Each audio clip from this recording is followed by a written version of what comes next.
নতুনকৈ পুনৰ চাকৰি পদ মুকলি হৈছে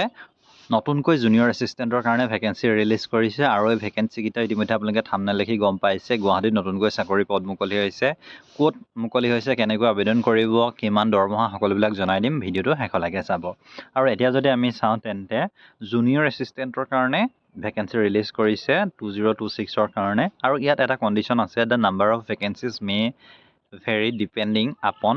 occurrence of upcoming vacancy arising out of the promotion of the regular junior assistant to be post to of senior assistant এইটো পইণ্টটো আপোনালোকে মন কৰিব নাপাহৰিব আৰু ইয়াত যদি চাওঁ তেন্তে টোটেল যি ভেকেঞ্চি বৰ্তমান সময়ত 17টা ৰিলিজ কৰিছে আনৰিজাৰ্ভ SC ST OBC সকলোৰে কাৰণে ভেকেঞ্চি আছে আৰু ইয়াৰ বয়সৰ সীমা আপুনি মিনিমাম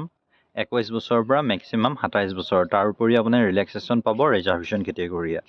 এতিয়া নেক্সট যদি চাওঁ তেন্তে এডুকেশ্যন কোৱালিফিকেশ্যন কি লাগিব এডুকেশ্যন কোৱালিফিকেশ্যন এটা বেচেলৰ ডিগ্ৰী আপোনাক প্ৰয়োজন হ'ব আৰ্টছ ছায়েন্স কমাৰ্চ এনি ষ্ট্ৰীমৰ পৰা আৰু ইয়াৰ কাৰণে অনলাইন আবেদন ৰাখিছে আনৰিজাৰ্ভ OBCৰ কাৰণে 500 টকা বাকী SC ST ওমেন বা PWD কেণ্ডিডেটৰ কাৰণে কোনো ধৰণৰ আবেদন মাচুল নাই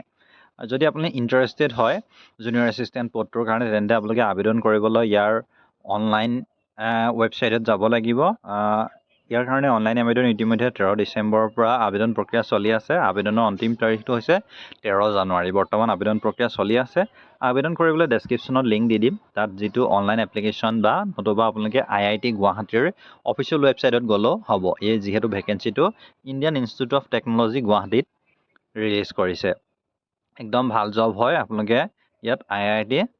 ষ্টাফ ৰিক্ৰুটমেণ্ট পৰ্টেলত গৈ পিনি আপোনালোকে ৰেজিষ্টাৰ কৰি ল'ব লাগিব নিউ ইউজাৰ কৰি আবেদন কৰিব পাৰিব চ' ইমানে আছিলে ভিডিঅ'টো ভাল পালে লাইক কৰিব শ্বেয়াৰ কৰিব চেনেল নতুনকৈ ভিজিট কৰিলে ছাবস্ক্ৰাইব কৰিব নাপাহৰিব ধন্যবাদ